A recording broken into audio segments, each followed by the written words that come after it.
Hello বন্ধুরা, সবাই কেমন আছো? আশা করছি সবাই খুব খুব খুব ভালো আছো, আর আমিও খুব ভালো আছি। আর আজকে নিয়ে চলে এসেছি আমি আরও একটি নতুন ডিজাইন নিয়ে পাঞ্জাবির ওপরে।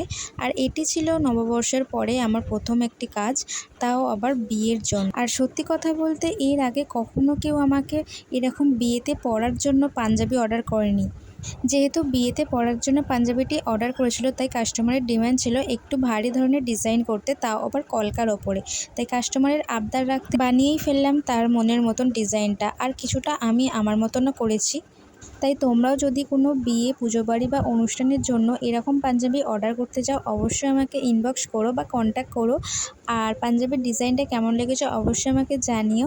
আর হ্যাঁ, আমি এখানে কিন্তু অ্যাক্রিলিক কালার ব্যবহার করেছি, ইয়েলো আর হোয়াইট কম্বিনেশনে। আর যে তুলিটি ব্যবহার করেছি সেটি ছিল 000। আর তোমরা যদি কেউ এই ধরনের ডিজাইন বা পেন্টিং ট্রাই করতে চাও বাড়িতে, অবশ্যই তার আগে ড্রয়িং করে নেবে, তারপর রং করবে। আর তোমাদের সাথে কথা বলতে বলতে আমার পুরো ফুল লুকটি রেডি হয়ে গেছে, আর তোমাদের সাথে শেয়ারও করে দিলাম। আর কেমন লাগলো অবশ্যই অবশ্যই আমাকে কমেন্টে জানিও। আর যদি কেউ অর্ডার করতে চাও তাও আমাকে ইনবক্স করো, নিজেদের পছন্দ মতন ডিজাইন বানিয়ে দেওয়া হয়। আজকের মতন টাটা।